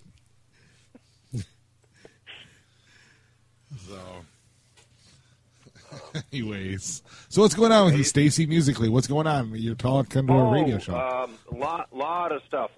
I've been you gonna tell us? Really busy and gearing up to be keeping busy. I've been doing a ton of recording.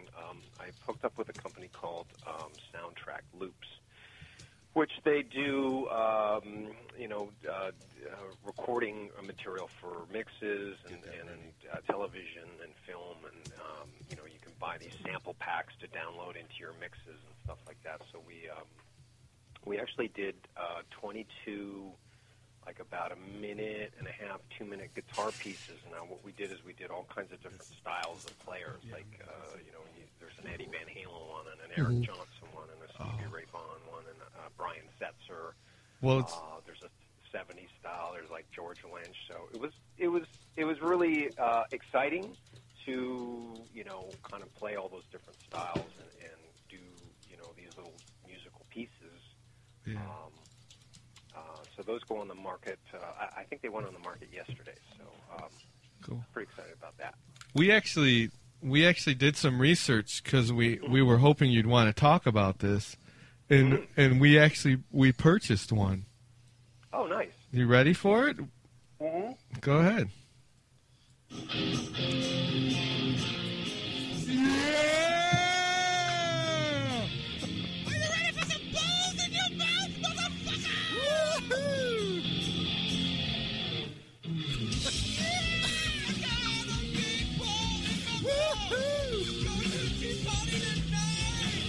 Okay, where'd you guys find this at? Yeah, where was this recorded? In that after party we did in Canton, Ohio. Weren't you hosting that? It was a tranny party. That's right. You guys put it on, don't you remember? What are you asking me for? You know, the funny thing is, this is actually us singing with you when you were in LA Guns. Oh, God. You guys were doing sound check. I don't remember that night. I must have done a few shots. Well, you guys were doing sound check, and we were setting up to do a live broadcast. And was that at the in Mentor? Yeah, yes. Livewire. Okay. This is entitled Greasy Asshole.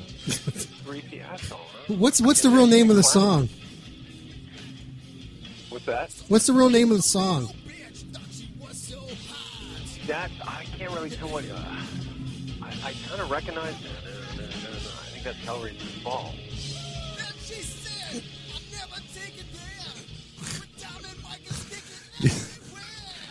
I was like, ah. Yes, thank you. You missed the best line. What's coming up? The greasy asshole line. You guys spend months mixing that? No, that was live. That was one time. We don't prepare for anything. I'm surprised you guys didn't get royalties. We must have played this like a million I'm still times. waiting for it. I just overlooked that one. Now you have something new for your resume. Yeah, there you go. Right on the top of the list. Next to the correspondence program that he took. So, all joking aside, let's get back into a little bit more of the music, the real music. Okay. Now, you said you got to play all these different styles over, different genres and different versions of rock and roll. What was one of your favorites that you got to play? I mean, was there one that you've always I've always wanted to do? It was. I really enjoyed doing. I did this kind of cool Richie Blackmore. Did a couple of these things. Richie Blackmore with like a phase type effect on it, and kind of fast, kind of like Highway Star type of thing. Some of the blues stuff I did a lot of slide stuff, and I did a lot of stuff that was like kind of Stevie Ray Vaughan and Brian Setzer. And I love that kind of guitar playing. You really got as an artist, it's like you just can't soak yourself in one style. You got to be like a sponge and listen to lots of different guitar players. Well, that's why I ask. I know what you play and what you recorded, with the different bands you've been in, is more. I guess you call it the original style you grew up with, and then what it has transgressed into now. But you went back almost like in a retro time machine to play these other styles. So something like new and exciting to try for yourself. That's why I asked that question. What one shocked you the most as far as all the different stuff you had to play? I know you said you played like the old, like the Blackmore, Richie, and the Highway Star style, and then the blues. Yeah. But was any of them that's like shocked you? Like you were like, wow, this is really sweet, or this is something I've never tried before, or anything like that. Some of the stuff was like the Eric Johnson type stuff was kind of challenging because it's kind of like a boom ba da da doom da da. It's really like this flowing kind of like constant circular motion type thing, and you really have to be on the beat, and it's a constant thing where it's like it's very, I don't know even how to describe it, it's very flowing, it's very musical, so that was kind of challenging a little bit, but I picked the styles, so it was stuff that I kind of really wanted to branch out and, that people could have fun with, that purchased it for the downloads and the mixes and stuff like that. Where are you located now? I'm still in Hollywood, California. Okay, I'm sorry. So when you're out at where else would I be? Canton, Ohio. The Hall of Fame, the Football Hall of Fame. So seriously, you're out in L.A. at a night partying out in Hollywood. Who would you rather have drive you home from a night of partying, Vince Neil or Lindsay Lohan? Oh, Jesus! I think you'd be safer to ride on the roof of either car, maybe. I think I'd go with Vince. I'd be taking the bus. Lindsay would probably run me over while she's trying to pick me up. Or something. Lindsay might give you a knobber, though. A knob lock, Vince might give him one, too. He drank enough. Oh, come on. There's no proof of any Vince doing anything. I never said he was. I said if he drank enough. You never know. But let's get serious. It's all hearsay. It's all. Stacy's a good-looking dude. Stacy's a good-looking dude, and his girl's first name. Vince might get confused. So, whatever. So let's ask a serious question here. Mm-hmm. What are those? What led to your departure from LA Guns? Ooh, that's a good one. That's a Barbara Walters question, right? I knew that was coming. You could tear up if you want. It was a lot of different things. It was just, my guitar playing was kind of going in a different direction than the rest of the guys. I think the guys kind of wanted to go in like a simpler 70s type of direction with, more simplistic type of blues guitar playing, whereas I kind of wanted to bring that bombastic style that band's known for back into the band, and I really wanted to do that on the record, and it was kind of clashing with the rest of the band, and so I was kind of moving in a different direction with becoming more progressive type guitarist. So the rest of the band being the singer. So if you would have stayed in LA Guns, though, you would have definitely had your passport to go on that cruise, right? I would have had my passport to go on the cruise. Yes, not my first barbecue. So do you have? You're doing this stuff. Do you have a new band that you're in? Well, that the soundtrack loops thing is just one thing I'm doing. I'm working with Andy Johns again and an amazing singer from New Orleans called Paul Christiana, who sounds like a cross between Scott Weiland and David Lee Roth. He's an amazing singer, great songwriter. So we're in the studio making some amazing music. That's definitely a lot different than really anything I've done. I mean, it's very rock-based, but it has a different kind of different delivery and style. Cool. That may turn into a band situation. I'm also doing some acoustic shows with Robert Mason from Warrant.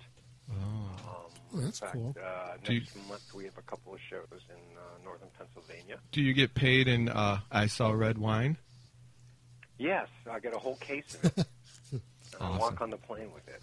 Awesome. I can't check it. So We've had him on the show, I think. Yeah. Let's get to the serious question. Since you're an expert on all things Stacy, who's hotter? Who's hotter, Stacy Keebler, Stacy Dash, or Stacy Carassi from Saved by the Bell? I take Stacy Dash myself. Oh yeah, me too. I kind of have to go with Stacy Keebler. Why? You don't like black girls? What's wrong with you? Are you a racist? Stacy, you don't like black people. That's not nice. That's not nice. Easy. Easy, buddy. This is we don't promote racism here. That's right. Call the FCC on your asses. And out of curiosity, there's a little debate going on in one of the old venues you used to play. Ripper's Tap House is now closed. Yes, I heard. Yes, I was just talking with one of the owners just a few days ago. Yeah. And yes, basically, sorry to hear that. they opened. They're both former owners are like opening their own separate venues. One is going to be called the Tap House. The other is called Ripper's Rock House. Right. So, who do you take in the big debate? Whoever pays more. Whoever pays more. Right. Whoever's got the best menu. Randy Earhart, who was co-owner, a good friend, great guy, treated us just amazing anytime we were there. He really did, actually. He treated everyone good, to be honest. He's such a great dude. In fact, I think Robert and I are going to be doing some shows with Randy, actually. I support anything he does. I only met Ripper a couple times. Nice guy. I was only there a few times, but I was sorry to kind of hear that kind of thing kind of imploded. But sounds like Randy's got a new venue. It's a bigger place too, from what I understand. It's a bigger place, yeah, exactly. Well, like I said, I'm on the fence because I like both guys a lot. Well, they're both great guys. Yeah, absolutely. So it was very hard. It sucks. Yes, it does suck. I'll give you that. I think the split originated. I don't think the split originated with them. I think the guy who owned the building was trying to jack their rent up ridiculously, and when they split, Randy and Bubba took the Tap House name. But gotcha. But let's be honest. You can throw a rock in any city and hit a tap house. Well, in his it's defense, not the most unique name. In his defense, it was called the Tap House before Ripper took it over too. Yeah, and not to be confused with the Crack House. Yeah, that's slightly different. That's next door to us, not to the Ripper Owens to here. But yeah, I heard it's a much bigger venue. I hope they still have that. Their food was really good, and you're right. The food was excellent. Yeah. He does. Was it deep fried Oreos? Deep fried Oreos. Oh, you can't go wrong with those. But I know they always treated the musicians really good. Yeah, absolutely. Like, Randy always took very good care of even and the whole staff was great. Bubba and everybody there always it was always really really fun to come through that area. Yeah. I'm sure they treated you better than the Livewire did. Yeah, the checks don't bounce. Yeah, shit. Oh boy. So what happened to that place? I think it died. Didn't it die? Funky Frog, and then what was it after that? The Thirsty Camel? Or the Thirsty Camel Toe. Before that, the funny thing is the hairy balls. For a long time, it was a place called the Back. It was called the Back Street, and it was open forever. And then, as soon as it started changing names, it closed. I worked there when it was called Jimmy's. I worked at every venue. Right. Mopping jizz up out of the bathroom is barely working. Oh, memories. Sweet memories. Memories, that's the ones we used to make. So, did you? I thought the joke song that we played on you was pretty good, though. The guys playing over top of your sound check. It was pretty good, man. You guys were on it. Thank you. Yeah, we were spot on. I've been yelling at them about playing that for. I was like, is it live or is it Memorex? I've been yelling at them for months about playing that thing. I can't stand it. And then this is the one time I actually wanted them to play because I wanted to get your reaction. I would love to see like your look on your face, going, "What the fuck is this?" #1 seller on iTunes. What for the retard label? Yeah, but we couldn't make it as a download for anybody though, just because that was just for us. Yeah, that was just a little special thing. It's like a sprinkle, a wrinkle. Sell it with a roll of toilet paper. Come on now, we're not the ones who played guitar. So, do you have your own website, Stacy, or what's going on? How do people get a hold of you? I have, StacyBlades.com. There's also Stacy Blades, our Facebook.com, Stacy Blades Music is my music page. And, of course, you can follow me on Twitter, Stacy_Blades. So I'm pretty active on that, and, more so now that I'm home a little bit more. Yeah, a lot of cool things happening, and I'm also doing some shows with the Hard Rock All-Stars, which is Juan Cruce from Rat and Jamie St. James and Pete Holmes from Black and Blue. Oh, cool. So we're doing not a lot of shows, because everybody's got their other things that they're doing. And Juan's back in Rat now, so. But from time to time we'll do some shows, but just keep him busy and. I'm kind of free agent, so I'm, open to lots of different stuff right now, and different offers coming in and stuff. So. So you hear that vivid video production? Stacy Blades is now ready for your. That's right, for immediate release. For release. Early release, premature release. Stacy Blades, that's right. Vivid video. Give him a call. Yes. Pussy. All right, we're going to be cutting the show. We're going to have you do state some promo for us before you leave, Stacy. If you just want to state your name, you don't have to state the band you're with because basically you're not with a band right now. Yeah, just say you're Tracy Guns. Yeah, just say. I'm Stacy Blades. Have you ever had any before you do that? Did you ever have any run-ins with Tracy Guns? No, not at all. I've only met him once, and it was about 6 months into the band, and when he was doing Brides of Destruction, and at the time, Adam Hamilton was the bass player at the time. This is like almost 10 years ago. We hung out with him and Nikki up at the rehearsal studio, and it was really cool. He was really nice to me, and over the years, there was like mudslinging, and he's taken a few shots at me in the press and stuff like that, and whatever. I mean, I don't hold it against him. I've only first impressions are everything to me, and he was cool to me when I first met him. So, what was? I got nothing against the guy. Was there like a plan, like Warrior style Rumble, like if the two LA Guns ever crossed? Pass. It was like that. What was that show? Gladiators. American Gladiators. Yeah. I met one of the girls from that. It was like it was kind of just a thorn in our side, and I know Tracy stopped doing it for about hasn't been doing those LA Guns for about a year now or so like that. But it's just that's not my part of my world anymore. So, but I guess he's doing that Raiding the Rock Vault thing, which is kind of cool. Mm-hmm. With Paul Shortino and Howard Leese, and I guess they're doing like a residency in Vegas. So, did you ever? That's good for him, That's pretty cool. Did you ever think of, like when you first left LA Guns? Did you ever think of forming a third LA Guns with all replacement drummer, replacement players? That's a good question. Like you could have got Jizzy Pearl. Could have had like 20 guys in the band. 20? It was like 40. What are you talking about, 20? You got that chick to sing. Okay. You have rotating lineups. Like, right. you play one gig every 2 weeks. Like, you could have, like, Jizzy Pearl or Delana or other singers, other bass players, other...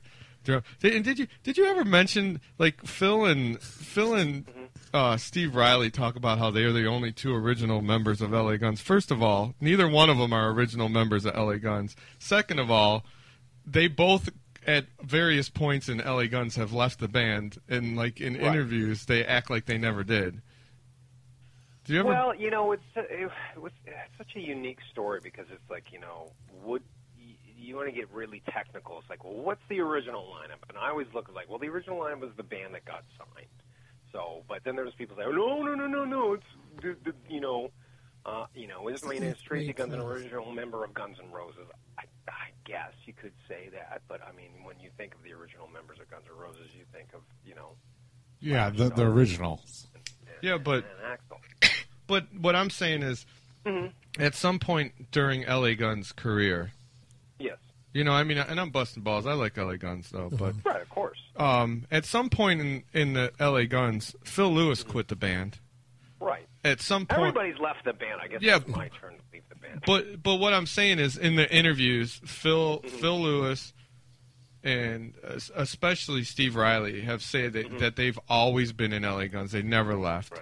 Right. And you could if you want to say it's the original band is who got signed. Steve Riley didn't play on that first album, did he? No, he joined. His picture's on it, but he joined after the album was recorded. Yeah. Right. So there. Put that in your tea and drink. All right, we're gonna have you do your station promo. Basically said, hey, this is Stacy Blades. You're listening to Maximum Threshold, and throw anything you want at the end of it. Anything like send us money, whatever you want. Alrighty. Or something about a greasy asshole. Nick my balls. Hey, this is Stacy Blades, and you're listening to the one and only Maximum Threshold Radio. Crank it up. That was good. Nice. Cool. Yes. I know there's just one thing I want to throw out there, just real quick. I went and saw you play. You played at I think it was like Tower City Amphitheater or something like that in Cleveland, and you were out there, signing autographs and with all the fans out there. And my daughter, she got to meet you, and she was so psyched up to have a chance to meet you that she had you autograph her arm, and she took a picture of it, and she talks about it all the time, still to this day. Oh, that's cool. So you really made a great impression. I thought you were going to say that he owes child support now. No. Hey, where'd that come from? No, it's important to your fans are your everything, and it's so important to be cool to the fans. And I always kind of just made an extra effort to go that extra distance to talk with people or take pictures or sign stuff because people remember that. And if you're a dick to the fans, people remember that and they don't forget that. So that was always one thing I made sure of. Was just taking that extra time to be cool with fans. Absolutely. All right, Stacy. Thank you so much, buddy. Cool. Well, you guys have a great weekend, and tear it up, man. Hit us up anytime you need anything. Okay. Thanks. We're here for you, man. Cheers, guys. All right. Bye-bye. You have just listened to an exclusive interview on Maximum Threshold. Be sure to tune in to the Maximum Threshold radio show every Saturday night from 8 till 11 p.m. Eastern at MaximumThreshold.net.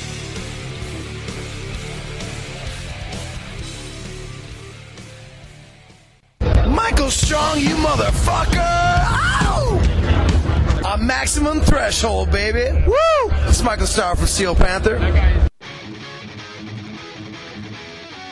You want to listen to Maximum Threshold Radio on your phone? You can do so. The app is out there, baby. Tune In Radio. Go to your little market there and download Tune In Radio. Just type it in the search, Tune In Radio. Once you download that app, click it, activate it, blah, blah, blah, search Maximum Threshold. Once again, that's Tune In Radio. You can also catch the podcast on there also. It's real nice. Check it out. Tune In Radio for Maximum Threshold Radio live. You can now hear the Maximum Threshold radio show on Stitcher Radio. Stitcher allows you to listen to your favorite shows directly from your iPhone, Android phone, BlackBerry, and Palm Pre, on demand and on the go. Don't have Stitcher? Download it for free today at Stitcher.com. Once again, you can hear Maximum Threshold radio show on Stitcher.com.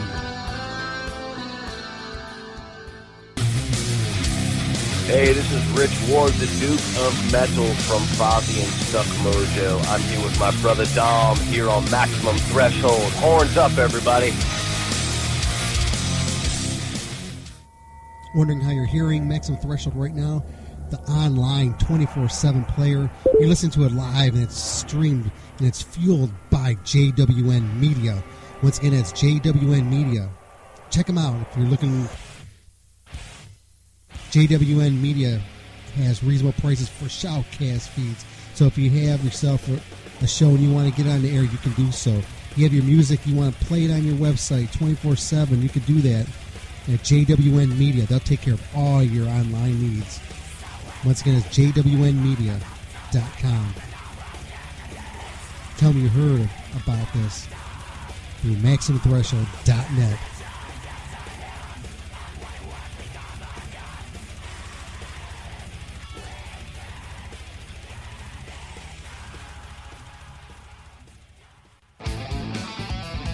I'd like to thank y'all for tuning in to the Maximum Threshold Radio Show. Maximum Threshold Radio Show comes at you live every Saturday night. It makes 11 p.m. Eastern Standard Time.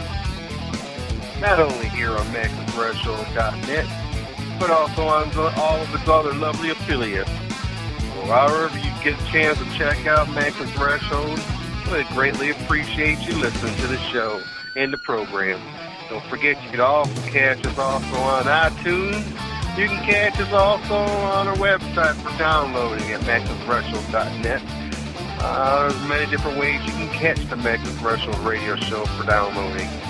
You can also Google Maximum Threshold and you can come to all kind of different other avenues of downloading the show. So any way you can get the show and you can listen to it, I would really appreciate it. Like I said, you can catch us on iTunes. Just do a search for Maximum Threshold and you will find us. Thank you again for tuning into the Maximum Threshold Radio Show, the only station to make your ears bleed in a good way.